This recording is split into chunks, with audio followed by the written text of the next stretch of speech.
साल 1965 में इंटेल के को फाउंडर गॉर्डन ई मूरे ने दुनिया के सामने एक नई थ्योरी रखी।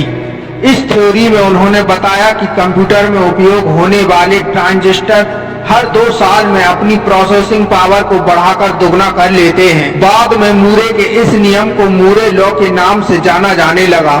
आज जिस तेजी से कंप्यूटर की प्रोसेसिंग स्पीड और उसकी काम करने की क्षमता में वृद्धि हो रही है, मूरे लॉ की माने तो उनकी ये क्षमता आने वाले समय में और भी तेजी से बढ़ेगी। ऐसे में आज जो आर्टिफिशियल इंटेलिजेंस का विकास हो रहा है, उसे लेकर दुनिया में कई बड़े ब्रिलियंट और विशेषज्ञ काफी चिंतित दिख रहे हैं। आर्टिफिशियल इंटेलिजेंस के आने के बाद नई चर्चा केंद्र का विषय बनी है। क्या एआई इंसानी बुद्धिमत्ता को पीछे छोड़ देगा? इस सवाल की गंभीरता का अंदाजा आप इस बात से लगा सकते हैं कि तकनीकी क्षेत्र से जुड़े कई विशेषज्ञ इसको लेकर एकमत हैं। वो इस बात की कड़ी संभावना जता रहे हैं कि आर्टिफिशियल जनरल इंटेलिजेंस का विकास इंसान को विकास की दौड़ में पीछे कर सकता है। हाय दोस्तों, मैं हूँ आपका दोस्त हरिओम और आप देख रहे हैं ऑल इन वन वीडियो।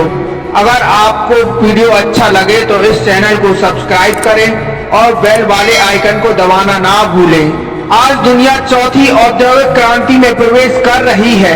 कहा जा रहा है कि आर्टिफिशियल इंटेलिजेंस का विकास आने वाले दौर को एक नया रूप देगा। उसी के समानांतर इस विकसित होती तकनीक को लेकर कई चेतावनियां अभी भी सामने आने लगी हैं। स्टीफन हॉकिंग, एलन मस्क से लेकर कई विशेषज्ञ एआई से जुड़े खतरे पर अपनी व्याख्याएं दे रहे हैं। मशहूर लेखक मैक्स टैगमार्क अपनी पुस्तक लाइफ 3.0 में बताते हैं कि सदी के अंत तक आर्टिफिशियल जनरल इंटेलिजेंस का विकास इंसानी बुद्धिमत्ता को पछाड़ देगा। सदी के महान वैज्ञानिक रहे स्टीफन हॉकिंग ने भी एआई के विकास में होने वाले खतरों को लेकर हमें आगाह किया था। वहीं एलन मस्क का मानना है कि आर्टिफिशियल इंटेलिजेंस मानवता के लिए सबसे बढ़िया और सबसे बुरी दोनों चीजें साबित हो सकती हैं। ऐसे में ये सवाल उठता है, आखिर आर्टिफिशियल इंटेलिजेंस है क्या और क्यों दुनिया को लेकर काफी चिंतित दिख रही है। आइए जानते हैं इसके बारे में विस्तार से।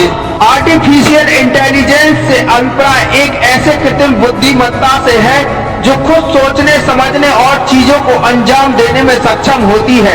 आर्टिफिशियल इंटेलिजेंस की टर्म को सर्वप्रथम 1955 में जॉन मैकार्थी ने उछाला था। आज उन्होंने फादर ऑफ एआई कहा जाता है। आर्टिफिशियल इंटेलिजेंस को समझने से पहले हमें इंसानी मस्तिष्क को समझना होगा। इंसानी दिमाग पैटर्न समझने में काफी तेज होता है। उसकी इसी क्षमता के कारण हमने कई विकसित सभ्यताओं और नए आविष्कारों को जन्म दिया है। आज हम अपनी यह शक्ति मशीनों को दे रहे हैं। भविष्य में जब मशीनों को इंसान की इस शक्ति का एक्सपोजर मिलेगा तो इससे बड़ा खतरा पैदा हो सकता है। इंसानी मस्तिष्क एक सीमा के भीतर रहकर सूचनाओं को प्रोसेस करते रहते हैं। वही बात जब मशीनों पर आती है तो वह बड़ी ही तेजी से अपने भीतर डाटा की प्रोसेसिंग करके निष्कर्ष हमारे सामने रख देते हैं। वहीं क्वांटम कंप्यूटिंग का विकास उसकी इस क्षमता को नए एक शिखर पर ले जाने का काम करेगा। भविष्य में आर्टिफिशियल इंटेलिजेंस अनंत मात्रा में डाटा को संग्रह करके उतने ही बड़े परिणाम निकालने की क्षमता रखेंगे। ऐसे में एआई के उद्देश्य अगर हमारे उद्देश्यों से जरा भी बेमेल होते हैं तो ये संपूर्ण मानव जाति पर खतरा साबित हो सकते हैं। यही एक बड़ी वजह है कि जिसके चलते आर्टिफिशियल इंटेलिजेंस को लेकर कई विशेषज्ञ काफी चिंतित दिख रहे हैं। एक लोकप्रिय गेम का नाम है अल्फागो।